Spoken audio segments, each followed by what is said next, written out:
함께 기도드리겠습니다.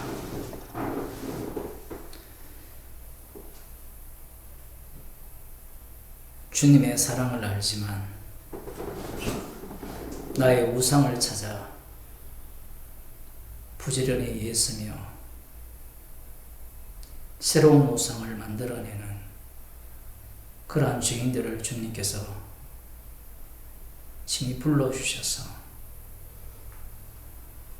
십자가에 용서하신 그 은혜를 알게 하시고 주의 이름을 증거하는 증인으로 날마다 만들어주심을 감사드립니다. 오늘도 주님께서 저희들을 긍휼히 여기사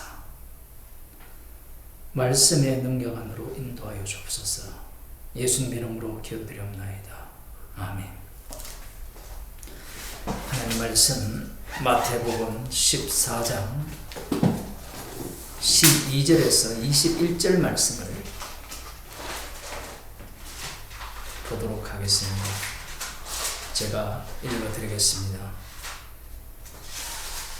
요한의 제자들이 와서 시체를 가져다가 장사하고 가서 예수께 고하니라. 예수께서 들으시고 배를 타고 떠나사 따로 빈들에 가시니 무리가 듣고 여러 고을로부터 걸어서 쫓아간지라. 예수께서 나오사 큰 무리를 보시고 불쌍히 여기사 그 중에 있는 병인을 고쳐 주시니라. 저녁이 되매 제자들이 나와 가로되 이곳은 빈들이요 때도 이미 저물었으니 무리를 보내어 마을에 들어가 먹을 것을 사먹게 하소서. 예수께서 가라사대 갈 것 없다. 너희가 먹을 것을 주라. 제자들이 가로되 여기 우리에게 있는 것은 떡 5개와 물고기 2마리 뿐이니이다. 가라사대 그것을 내게 가져오라 하시고 무리를 명하여 잔디 위에 앉히시고 떡 5개와 물고기 2마리를 가지사 하늘을 우러러 축사하시고 떡을 떼어 제자들에게 주시매 제자들이 무리에게 주니 다 배불리 먹고 남은 조각을 12바구니에 차게 거두었으며 먹은 사람은 여자와 아이 외에 5,000명이나 되었더라. 아멘. 앞서 세례 요한이 목이 잘려 죽임을 당합니다. 왜 헤롯 왕이 세례 요한을 죽였는가?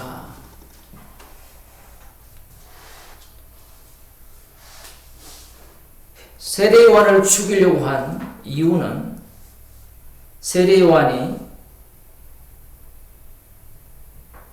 당신이 그 여자를 취한 것이 옳지 않다 하였다라는 거예요. 왕을 건드린 거죠. 내가 법 위에 있는데 세례 요한이 법 위에 있는 헤롯 왕에게 옳다, 옳지 않다라는 지적을 한 겁니다. 그 다음 그 헤롯은 민중을 두려워서 선지자로 여김으로 죽이지 못했는데 헤로디아의 딸이 그 음미의 사주를 받아서 추모의 대가로 세례 요한을 요구를 했죠. 헤로디아도 마찬가지입니다. 세례 요한을 죽이고 싶은 거예요. 세례 요한을 죽여야만 살 것 같다라는 겁니다.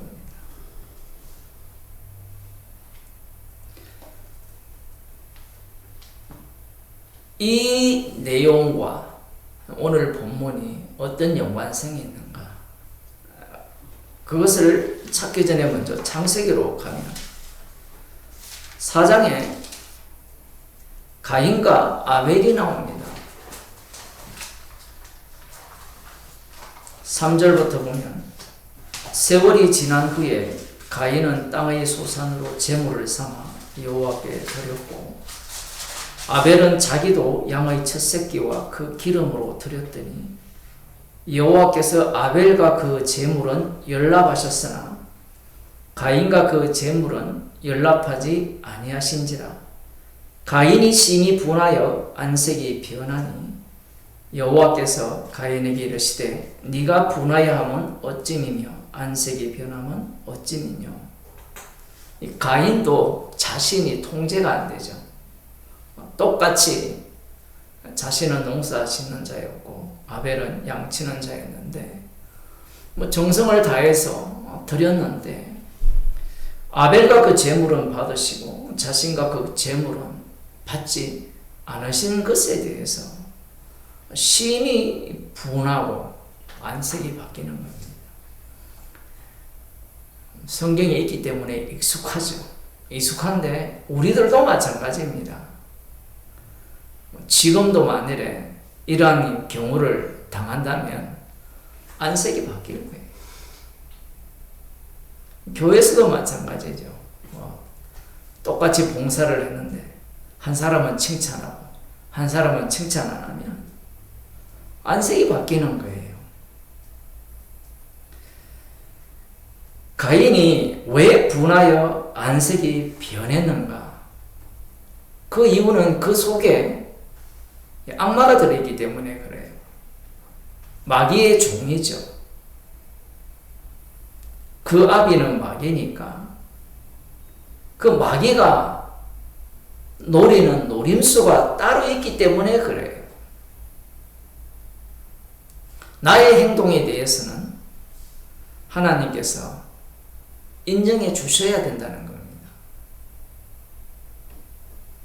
분하여 하면 어찌미며 안색이 변하면 어찌미뇨. 네가 선을 행하면 어찌 낯을 들지 못하겠느냐. 선을 행치 아니하면 죄가 문에 엎드러내니라. 죄의 소원은 네게 있으나 너는 죄를 다스릴지니라.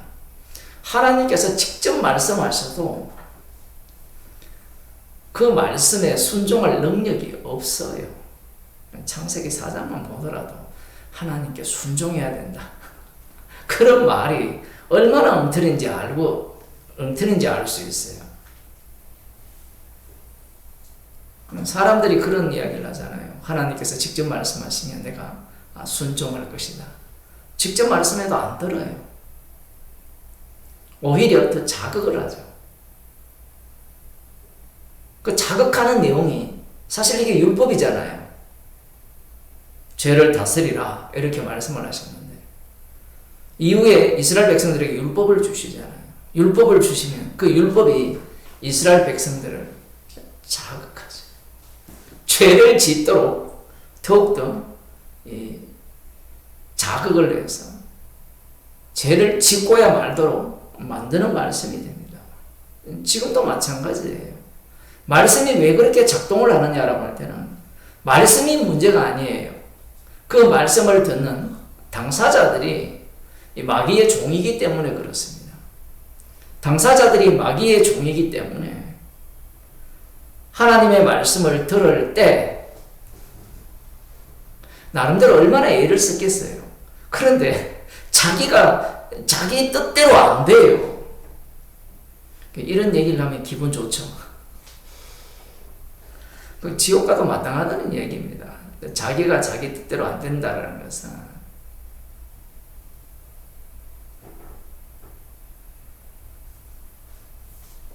하나님을 알되 영화롭게도 하지 않고 감사치도 않고 사람의 모양이나 금수나 버러지 형상으로 만들어서 우상을 섬기는 로마서 1장에 나오는 그 말씀을 알아도 그 말씀을 들은 우리들이 3일 동안 뭘 위해서 열심히 애를 쓰고 노력했느냐라는 거예요. 십자가를 전가하는 정인이기 때문에 말씀대로 사는 인간이 아니라 말씀대로 되어지는 인간이에요. 그게 성도입니다.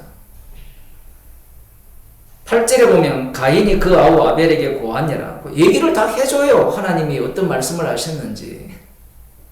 야, 하나님께서 이렇게 말씀하셨다. 내가 분이 엄청났는데 이렇게 말씀하셨다. 그 죄를 다스리라고 했다. 라고 하면서 죽여버립니다.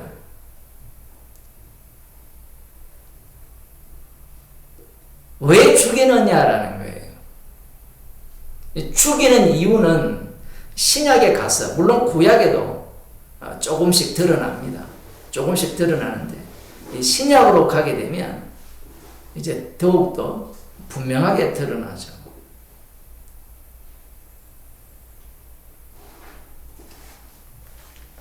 지난주에도 살펴봤지만 열왕기상 19장을 한 번 더 보겠습니다.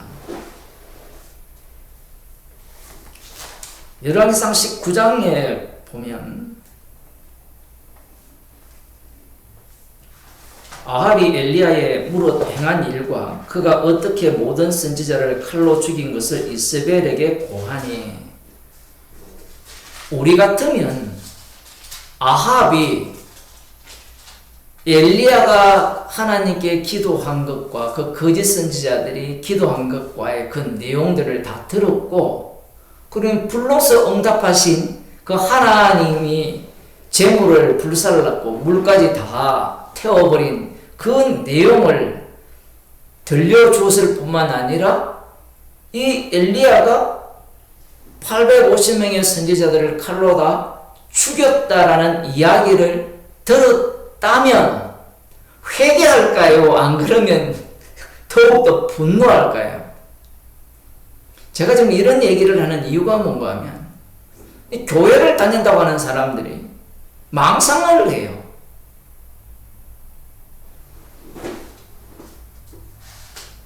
이 세상이 악마가 다스리고 있다는 사실을 놓치고 있기 때문에 그래요. 우리 같으면, 내가 믿는 이 바알과 아세라, 그것은 진짜 우상이고 엘리야의 하나님이 진짜 참 하나님이구나. 자기 남편이 거짓말한 게 아니잖아요. 근데 인간이라는 자체가 본 것을 얘기해도 거짓말하지 말라 이렇게 나오죠. 어쨌든 아합 왕이 이세벨에게 일어났던 사건을 정확하게 이야기를 합니다. 이런 이야기를 들었으면 이세벨이 우상을 버리고 회개하고 엘리야의 하나님께로 돌아와야 된다라고 생각하지만, 이미 선지자가 등장했다는 것은 끝났다는 얘기거든요. 구약의 기적 선지자들이 지금 활동하고 있잖아요. 엘리야, 엘리사. 문서 선지자가 등장했다는 것은 끝난 정도가 아니라 미래에서 이 역사를 오히려 덮쳐버리는 그 세계 속으로 몰아넣는 그 내용이고요. 선지자가 등장했다는 것은 안 듣는다는 얘기입니다.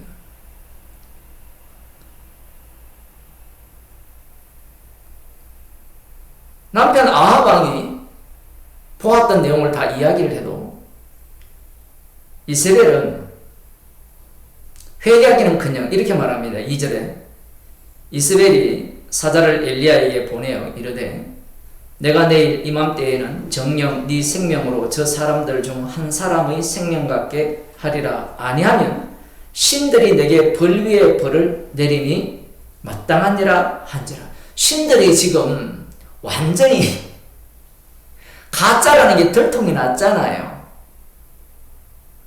그런데 이세벨은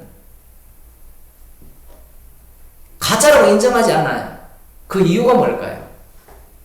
우리 같으면 이 바알과 아세라라는 이 자기들 쪽은 신이죠. 응답을 안 했잖아요. 몸을 이렇게 상해가면서까지도 온갖 노력과 정성을 다 했고 희생을 했음에도 불구하고 응답하지 않았다면 저건 가짜 우상이야라고 생각을 해야 되잖아요. 그런데 문제는 누가 있어요? 그 우상을 만든 내가 있는 거예요. 내가.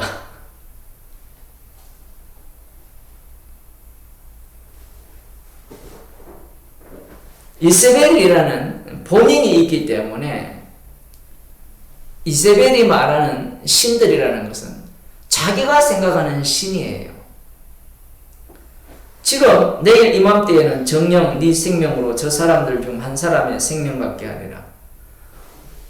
네가 공개적으로 엘리야 네가 공개적으로 이 거짓 선지자 850명을 다 죽였듯이 나도 너를 공개적으로 죽이겠다라는 이야기.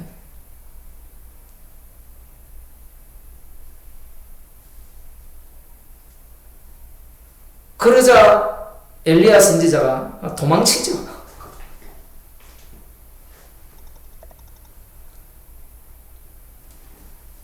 이세벨은 왜 지금 엘리야를 죽이겠다고 하느냐라는 거예요.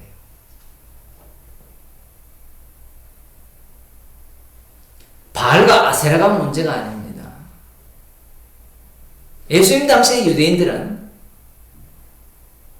자신들이 우상 숭배를 했기 때문에 바벨론 포로에 잡혀갔다라고 생각하거든요. 성경에 그렇게 나오거든요. 그래서 자신들은 우상 숭배만 하지 않으면 된다라고 생각을 했어요. 율법대로 순종하면 된다라고 생각했던 거예요. 그런데 그들이 예수님을 살해하거든요. 그 살해한 이유와 이세벨이 엘리야를 죽이겠다고 하는 이유가 동일합니다. 가인이 아벨을 죽인 것도 마찬가지고요.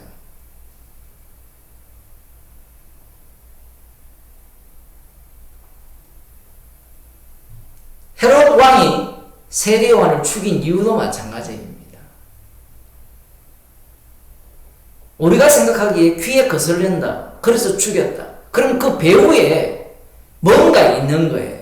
달리 말하면 우리들도 그렇잖아요. 내 뜻에 거스리면 화를 낸다든가. 저 사람을 제거하고 싶잖아요. 그 이유가 있어요. 그 이유가.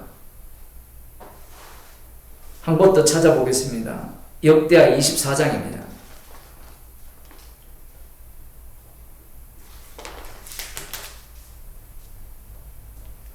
역대하 24장 20절에서 22절을 보겠습니다.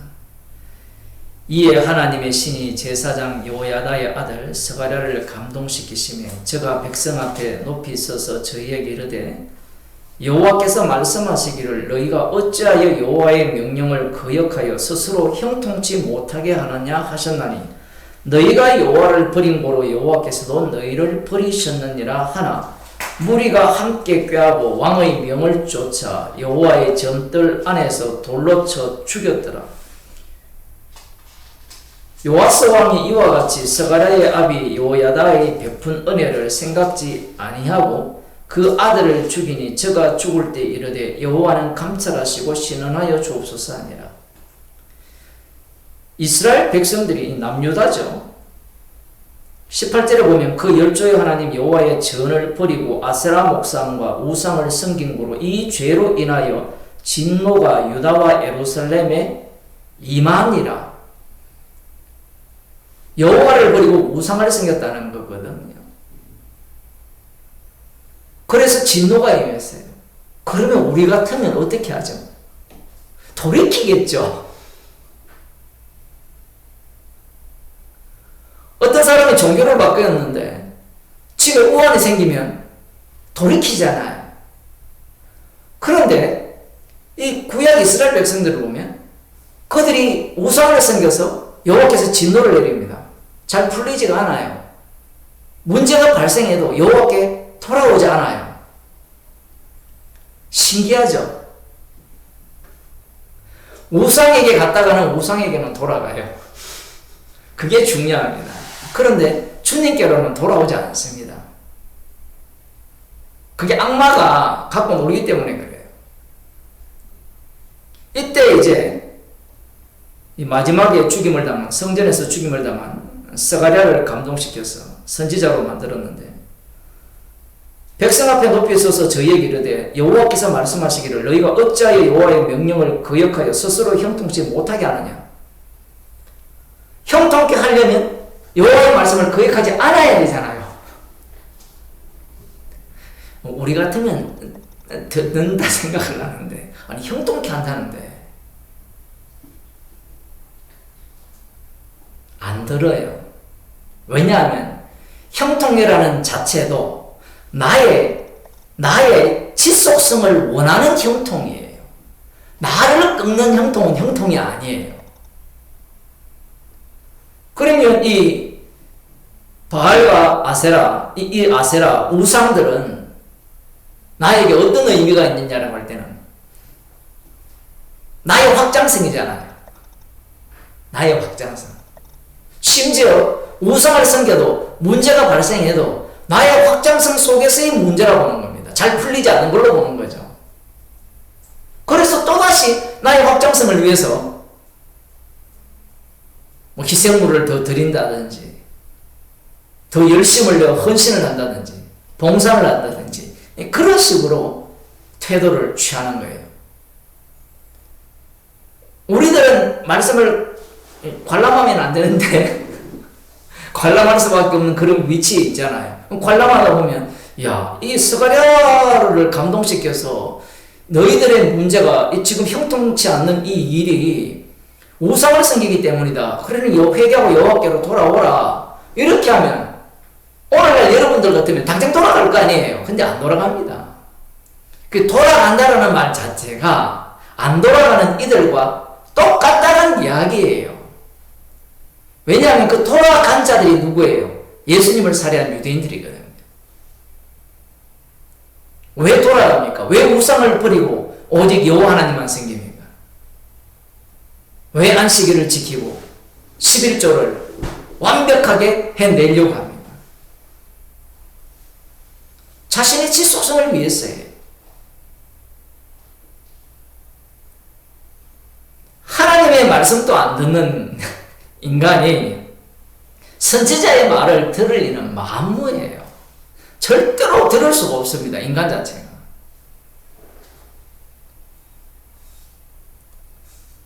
성전에서 돌로 쳐 죽여버립니다.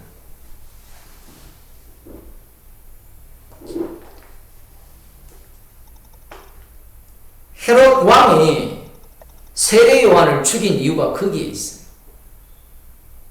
나의 지속성을 왜 나의 왕됨을 네가 왜 시비 거느냐 이거예요. 자, 이걸 마태복음 4장에서 조금 더 살펴봅시다. 마태복음 4장으로 가면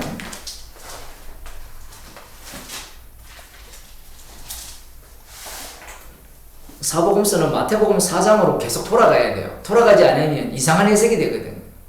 오늘 우리들이 이 본문을 두고 지난주 얘기를 하는 이유가 거기에 있는 겁니다.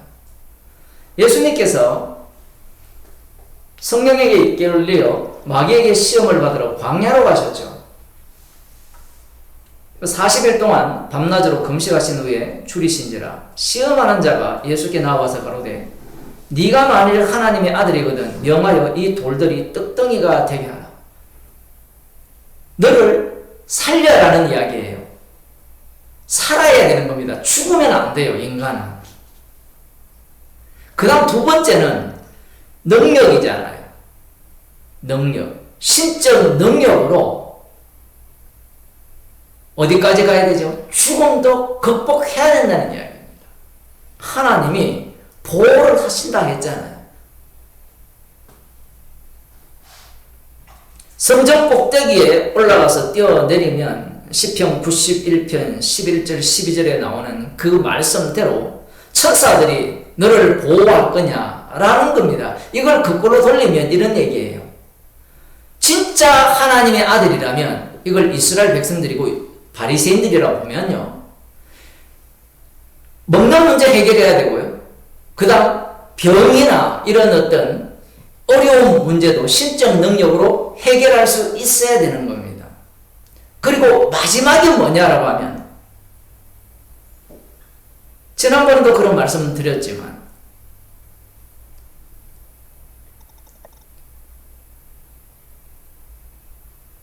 하나님보다 더 높은 자리에 자기의 보좌를 올리는 거예요. 네가 나에게 절하려면 이 세상 근세와 영광을 주겠다라고 하거든. 나의 영원성이에요. 나의 영원성. 지금 헤롯 왕이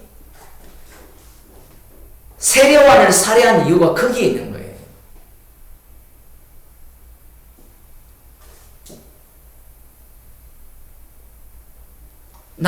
왕됨, 나의 영원성을 네가 왜 훼손하느냐 이 얘기예요.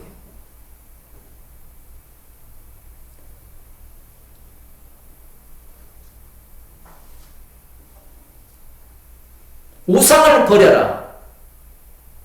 그렇게 되면 여호와께로 돌아오면 형통이 될 것이라. 왜 말을 안 듣습니까? 인간들이 형통게 되면 무엇든지 형통게 되는 방식으로 올 것 같죠. 안 그래요. 그 계산을 합니다. 나라는 것이 계속 이 노평을 받고 계속해서 지속이 되고 내가 왕의 자리로 오를 것 같으면 말을 듣고 돌아오죠. 예수 믿고 천국 간다라고 하니까 교회로 오잖아요. 교회로 온 이유가 뭐예요? 나 우상을 버렸다는데 더 큰 우상 생기잖아요. 다른 예수 우상.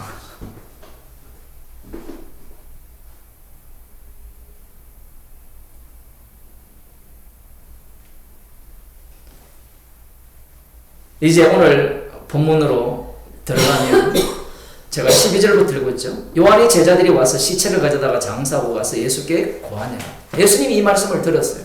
이 세례 요한은 선지자죠. 이미 예수님께서 마태복음 5장에서 미리 말씀을 하셨죠.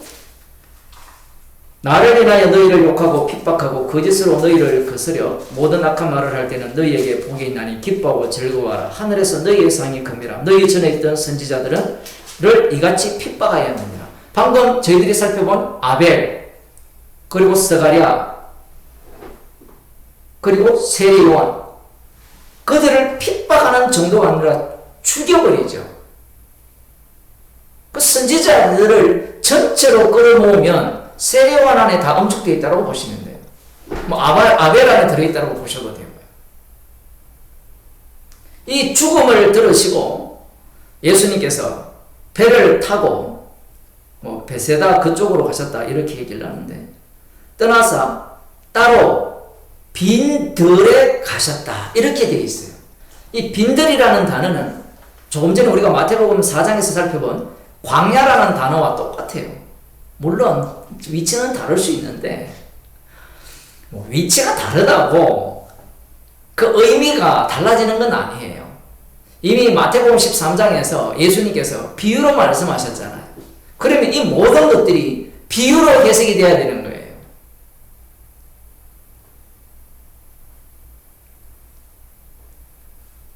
하필 빈들로 가셨어요. 하필.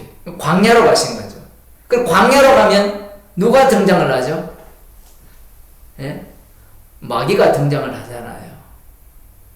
지금 그 마귀가 누구냐면 이 무리들입니다. 빈들에 가시니 무리가 듣고 여러 고을로부터 걸어서 쫓아갔어요. 왜 쫓아갑니까? 네가 하나님의 아들이면 돌로 떡덩이 만들고 네가 하나님의 아들이면 내 병을 고쳐주라는 얘기예요.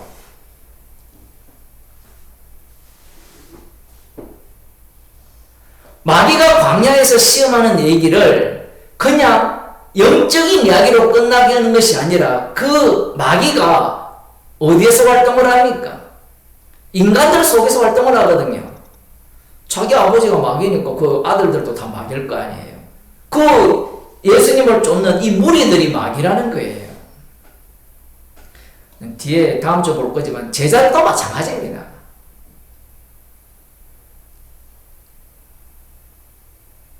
무리들이 여러 고을로부터 걸어서 쫓아갔다. 여러 고을이라는 것은 무리들가 상당하고 뒤에 보면 남자만 5,000명이라는 거예요. 장정만.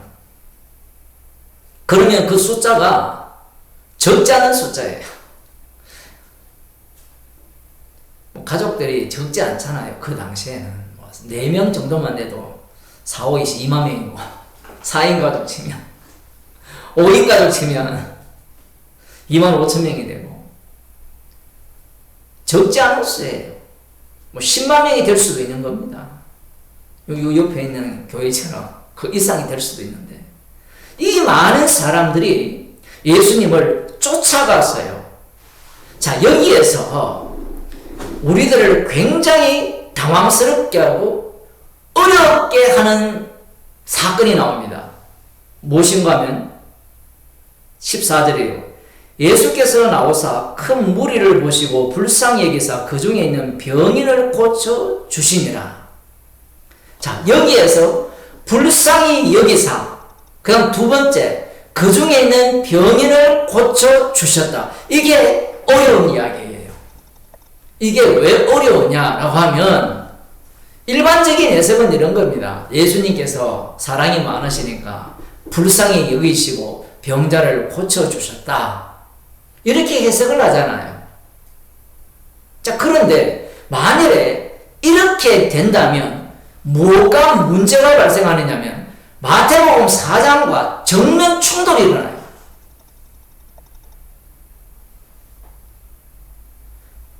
네가 하나님의 아들이면 10편 90편에 있는 말씀처럼 뛰어내리면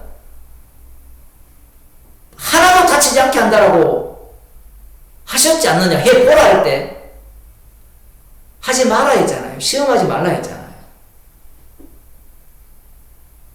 시험하지 말라고 하셔놓고 불쌍히 여겨서 병인들을 고쳐주셨다. 이 부분이 다른 본문도 마찬가지지만 성령을 못 받은 자들이 해석을 하면 조금 전 말씀드린 바와 같이 예수님이 불쌍히 여겨서 병을 고쳐줍니다. 여러분 예수님께 기도하십시다. 예수님의 이름으로 기도하면 귀신이 쫓겨나고 병이 낫습니다. 우리 인생 문제가 해결됩니다. 주님이 십자가로 다 이루셨기 때문에 마귀의 일을 멸하셨기 때문에 이런 문제는 문제가 아닙니다라고 교회에서 가르쳤거든요. 저 어릴 때부터 교회를 다녔는데 들었던 내용이 다 그 내용이에요.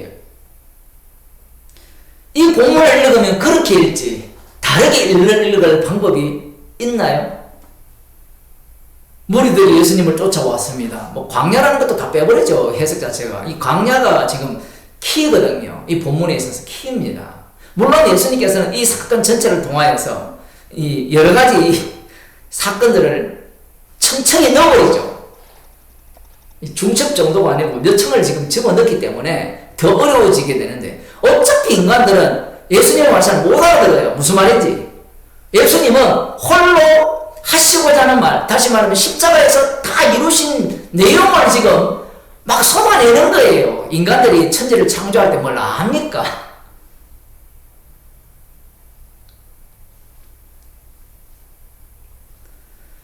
문제는 예수님께서 병자들이 고쳐달라고 하지 않았는데 불쌍히 여겨서 선제적으로 고쳐줘 버려요. 그러면 불쌍히 여겼다는 말의 의미가 무엇과 연결이 됩니까? 병인을 고쳐주는 것과 연결되죠. 야, 병 들었으니까 불쌍하다. 그래서 예수님이 고쳐줬다. 지금 이렇게 해석을 할 수도 있지만 큰 무리를 보시고 불쌍히 여겼다거든요. 큰 무리를 보시고. 지금 성경에 그래 돼 있잖아요. 큰 무리를 보시고 불쌍히 여기사 그 중에 있는 병인을 고쳐주시니라. 앞뒤가 안 맞잖아요. 그러면 큰 무리의 대표자가 누군가 하면 병인이에요. 큰 무리의 대표자. 큰 무리의 대표자가 병인이고, 그럼 병인은 뭘 원하겠습니까? 왜 예수님을 쫓아왔겠어요? 고쳐달라고 온 거예요. 그러면 고쳐달라고 왔다면 마태복음 4장에 의하면 네가 하나님의 아들이면 병 고쳐봐라는 거예요. 신적 능력을 행해보라는 겁니다. 지금. 그렇다면 이 여러 고을로부터 온 이 무리들은 무엇을 원하고 있어요? 마귀가 원하는 걸 요구하고 있는 겁니다. 네가 하나님의 아들이면 돌로 떡덩이 만들고, 네가 하나님의 아들이면 뛰어내려도 다치지 않는 신적 능력을 보여주고 보여달라고만 하는 게 아니라 나를 그렇게 달라는 거죠. 하나님의 아들이면. 네가 하나님의 아들이면 세상 근세와 영광 정도는 가질 수 있어야 되지 않느냐는 거예요. 지금 세상 근세와 영광을 가지려고 광화문 그 태극기 부대 대장이 정치를 하고 있잖아요. 네가 하나님의 아들이면 그 사람들이 얼마나 열심히 예수 이름으로 승리를 얻겠네라고 부르겠어요. 예수님은 내 나라는 이 세상에 안 속겠다라고 말씀하셨는데 그런 사기에 다 넘어가는 이유는 그 사람을 쫓는 자들이 여기에 나오는 무리들과 똑같기 때문에 그래요. 뭘 원하고 있습니까? 떡을 원하고 권력을 원하고 힘을 원하는 거예요. 왕이 되고 싶은 거예요. 노골적으로 말씀드리면 가인이 되고 싶지 어느 누가 아벨이 되고 싶습니까? 가인의 연장선에 누가 있으면 라멕이 있죠. 라멕. 큰 성을 쌓아서 왕이 되잖아요. 왕이 되고 하나님의 율법 자체를 날려버리고 법 자체를 날려버리고 자기 마음대로 아내를 둘을 취하잖아요. 자기 영광의 노래를 스스로 부르잖아요. 가인이 되고 싶지 아벨이 되고 싶은 사람 아무도 없습니다. 우리도 한번 보세요. 우리도 지난주 말씀을 듣고 뭐 오늘 하루만 돌아보더라도 아벨처럼 살고 싶습니까? 가인처럼 살고 싶습니까? 지금 가인처럼 살기 위해서 얼마나 열심히 땀을 흘리고 애를 쓰고 자식 키우고 그렇게 하고 있잖아요.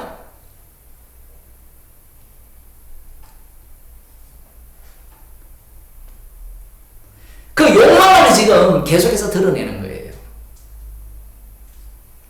이 무리들을 보고 예수님께서 불쌍히겠잖아요. 왜 불쌍히겠어요? 마귀의 종이거든요. 그 저들이 원하는 바를 예수님이 뻔히 압니다. 그래서 지금 병면을 고쳐주니까 무리들이 좋아할까요? 싫어할까요? 좋아하죠. 바로 그거야. 우리가 기다리던 메시아, 우리가 기다리던 그리스도, 우리가 기다리는 하나님 나라 천국은 바로 당신 같은 분이 왕이 되어야 된다는 거예요. 병자를 고치고 병자를 고치는 걸로 끝내야 됩니까? 아니죠. 병자를 고치는 끝내면 그건 너무 섭섭한 거고 그건 꼭 개인에게 해당되는 거고 우리 모두에게는 뭘 줘야 돼요? 메시아 왕국을 건설해 줘야 되는 거예요. 당신이 왕이 되어서 우리의 왕이 된다면 그들이 기다리던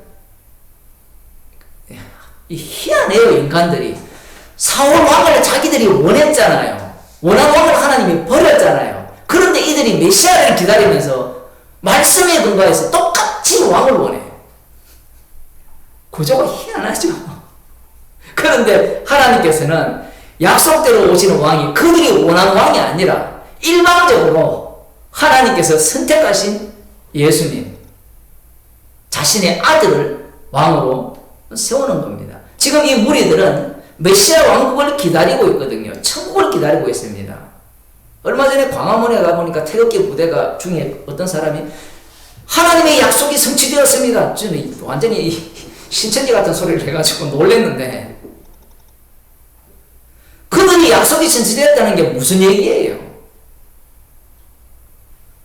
목사가 대빵 놓으라고 한다 이 얘기예요.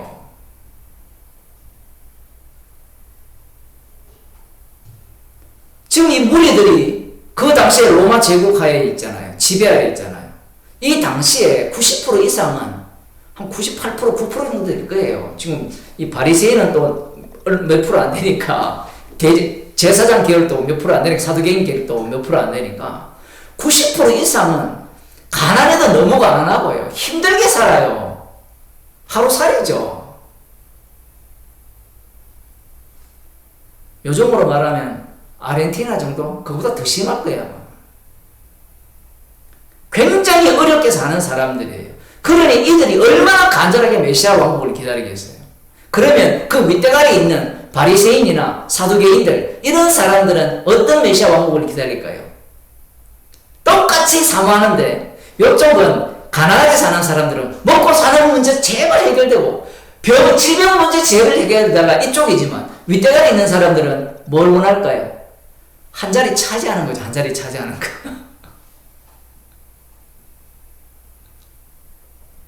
지금 이 무리들을 보고 예수님께서 불쌍히 계셨다고 하니까 사람들은 이걸 갖고 야 예수님은 정말 무리를 불쌍히 여기셨구나, 정말 사랑이 많으시구나 이렇게 들어가는데 예수님은 마음을 몰라요. 지금 마태복음 4장이 있어도 이 본문을 해석이 안 돼요. 해석이 이 본문이.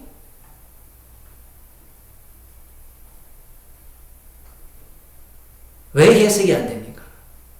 자기 욕망이 가득하기 때문에 그래요. 예수님께서 불쌍히 여겼다라고 하면 내가 마귀새끼구나 이렇게 나와야 되는데, 무리들이 마귀새끼구나 이렇게 봐야 되는데, 예수님은 사랑이 많으신 분이야. 무리를 보고 불쌍히 여겼어. 그래서 병자를 고쳐주셨어. 이 병자를 고쳐주심으로 말미암아 그들의 악마성, 너희들이 누구냐? 너희들은 바로 나를 광야에서 시험한 그 마귀의 아들들이다. 아들은 좀 너무하고 마귀새끼죠, 표현을 하면. 마귀의 자손들이다. 지금 그것을 지적하고 있는 거예요. 이들이 원하는 것은 전능한 하나님입니다. 표현을 하면.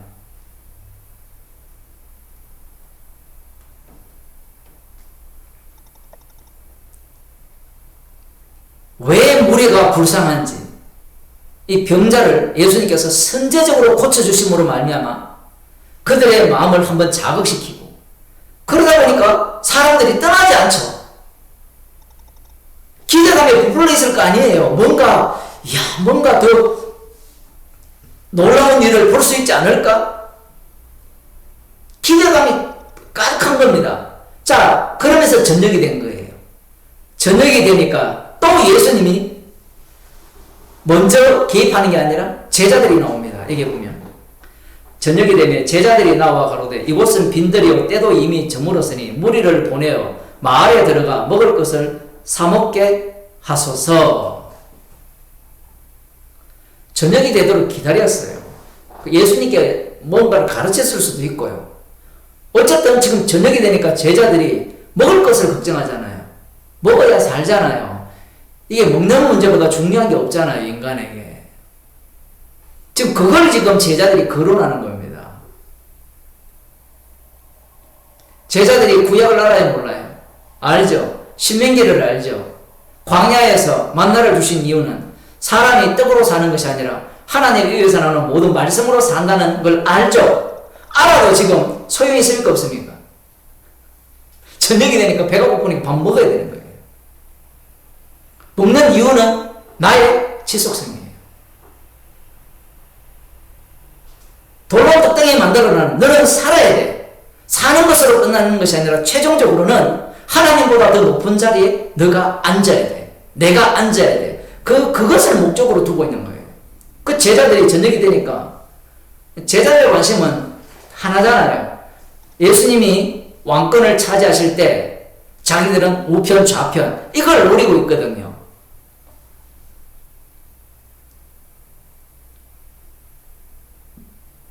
무리를 보내어 마을에 들어가서 먹을 것을 사 먹게 하소서. 그렇게 요청을 하니까 예수님께서 이것을 그대로 이용을 하죠. 가라사대 갈 것 없다. 너희가 먹을 것을 주라. 이렇게 말씀합니다. 이렇게 말씀하심으로 말미암아 지금 일어난 이 현재적 사건을 장차 제자들이 성령을 받았을 때 할 일로 지금 바꿔치기 하면서 그 내용을 집어넣어버려요.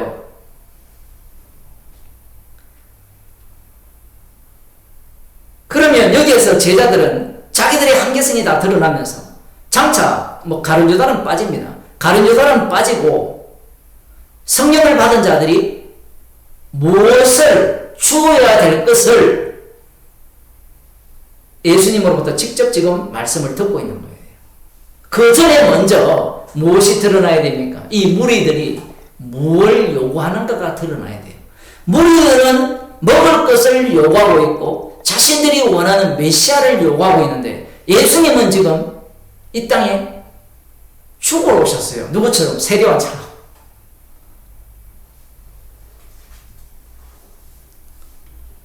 제자들이 가로되 여기 우리에게 있는 것은 떡 5개와 물고기 2마리 뿐이니이다. 이것 갖고 어떻게 줍니까? 이 얘기죠.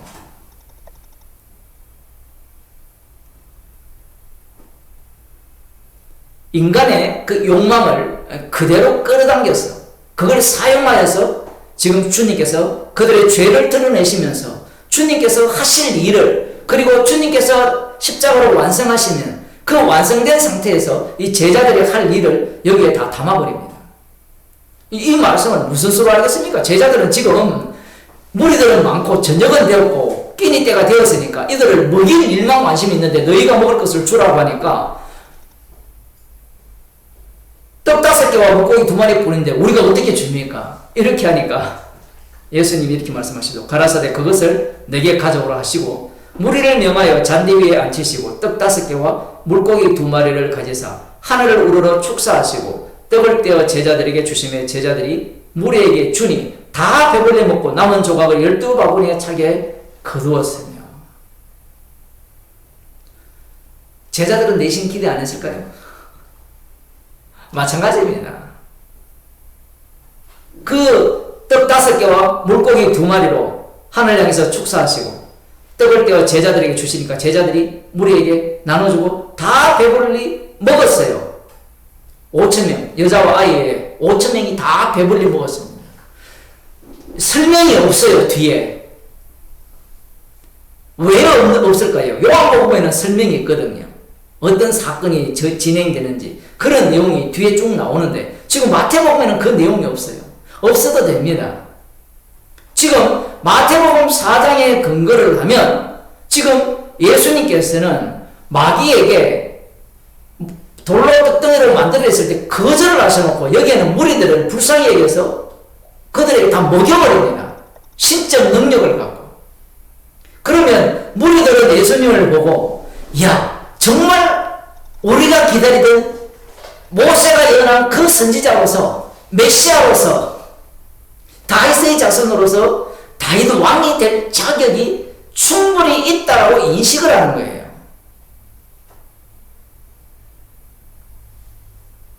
이 사건이 인간들로 하여금 예수님을 요한복음 6장에 보면 임금 삼으려는 그러한 욕망으로 이제 확 바뀌어버리죠. 혹시나 싶었는데 역시나라는 거예요.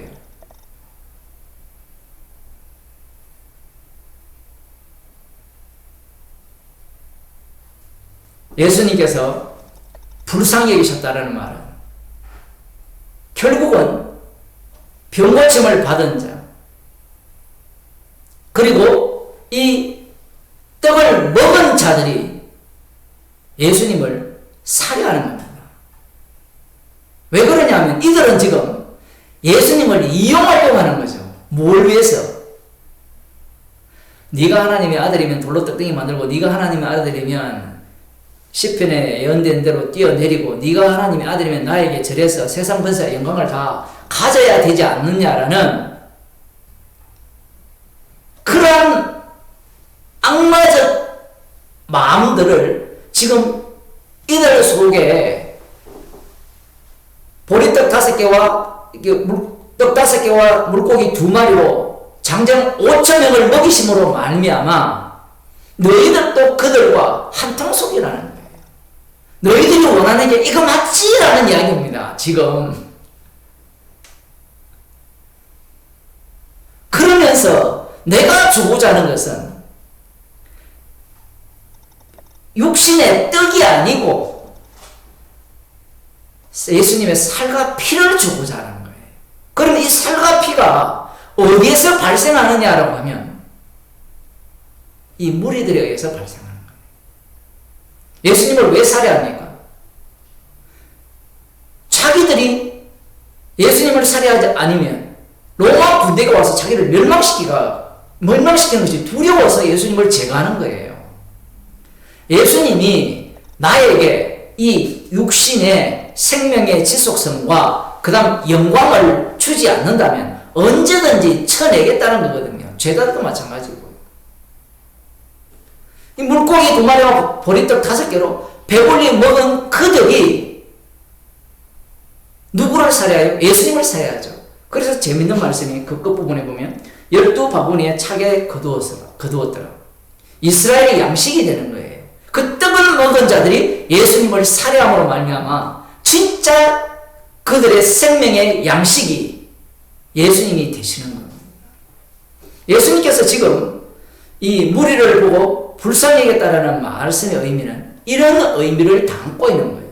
진짜 너희들에게 필요한 게 뭐냐를 그들은 모르는 거예요. 그러면 어떻게 아느냐라고 하면 주님께서 성령을 주실 때야 비로소 알 수 있습니다. 성령을 주지 않으면 이걸 몰라요. 성령을 받지 못한 사람들은 뭘 원하느냐 하면 여기에 나오는 이 무리들처럼 뭘 원해요? 떡을 원하는 겁니다. 그럼 오늘날로 말하면 오늘날 교인들을 보면 대다수가 이 무리들과 똑같죠.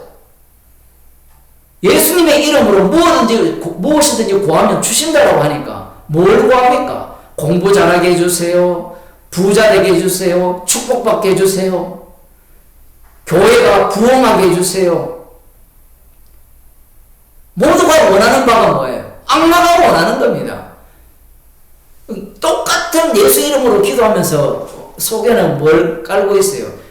당신이 진짜 이 세상에 주라면 내 병을 낫게 하고 우리 가정을 행복하게 하고 우리 국가가 안정하여서 전쟁의 소용돌이 속에 휘말리지 않게 하는 것이야 말로. 그게 진짜 주님 아니냐 얘기예요. 그 대통령이 전쟁을 할 수도 있다 하더라도 하면 무조건 승리하게 해주는 그게 진짜 예수 아니냐라고 마음속으로 지금 그걸 요청을 하면서 예수님으로 기도하면 이 얘기거든요. 논리가. 그거 안 해주면 어떻게 하겠다는 겁니까? 죽여버리겠다는 얘기거든요. 그래서 교회에서 십자가는 금기어가 된 거예요. 오늘 본문을 이 무리를 불쌍히 여겼다. 그래서 병자를 고쳐줬다. 이 자체가 불쌍히 여김을 받아야 될 당사자임을 전혀 모르는 무리들. 주님이 불쌍히 여겨줄 때 불쌍한 자가 되지 자기가 불쌍하다 이건 아니에요.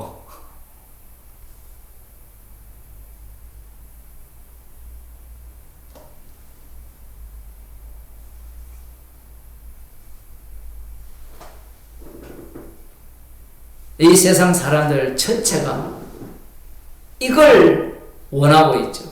그 불쌍한 자들이에요. 마귀의 종로로 가는 거예요. 자기가 지금 어디로 가고 있는지, 누구의 목덜미에 잡혀가지고 끌려다니고 있는지를 모르는 겁니다. 그런데 교회가, 목사가 지금 이걸 계속해서 부추기잖아요. 예수님은 우리를 불쌍히 여기셨습니다. 불쌍히 여기기 때문에 마귀의 일을 멸하셨습니다. 마귀의 일을 멸했기 때문에 우리가 원하는 바를 다 주십니다. 그게 에덴 동산이잖아요. 요한계시록을 해석할 때 다 그런 식으로 해석하잖아요. 내가 가고 싶은 천국, 그 천국을 제공해 주는 것이야말로 진짜 교회다.